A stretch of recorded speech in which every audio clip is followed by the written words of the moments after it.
Hey, what's going on, guys? I know it's been about a month since I put out a video. I want to let you guys know I'm still here. I'm still alive. Recently, I just came back to the States. I was in Kuwait. As many of you know, I'm here for 17 days visiting family, catching up on some of the tasks I need to do in the States. When I go back to Kuwait, I got approximately 3 to 6 months before I'm done with that particular contract. And as you know, by watching my channel, I'm currently looking for another contract. So guys, I'll give you some more information on what's happening with me in another video. But as far as this video, let's talk about dry firing. Now, dry firing a pistol is pretty much just simply pulling the trigger and allowing the hammer to hit the firing pin. So it's the same action that you would take when you're actually firing a weapon, the same exact actions. Now, is it good or bad? Well, let's discuss this. First thing I want to do, guys, is just make sure this is clear. Look down the barrel. There's no magazine here. The weapon is clear. For demonstration purposes, Smith & Wesson Sigma. It's one of my favorite little pistols here. Not very expensive.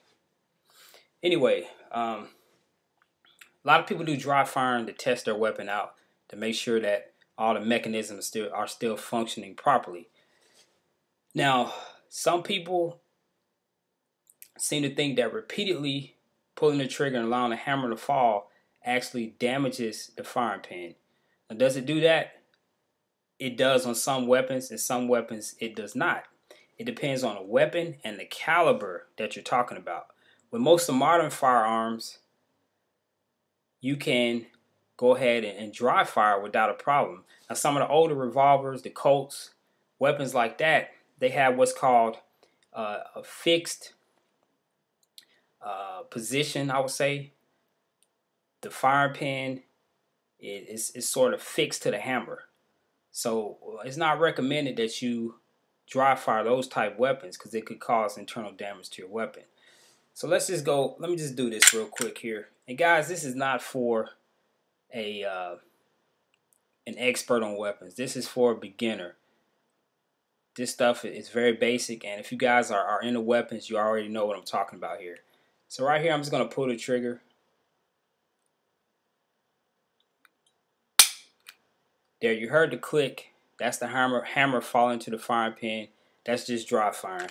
Example, dry firing.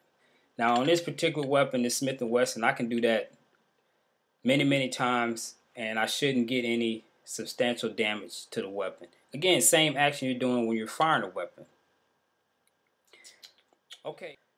Now, when you're talking about the firing pin and a hammer, basically in these type of weapons, these modern semi-automatic weapons, you got a spring-loaded firing pin. So again, it shouldn't be any problem dry firing at all. If you guys got any questions about dry firing a weapon, particularly a pistol. Now, if we're going into shotguns and rifles, that's a whole nother story. But if we're talking pistols, you guys got any questions, let me know. If any information I said is inaccurate, please let me know. We'll talk to you guys later. Take care.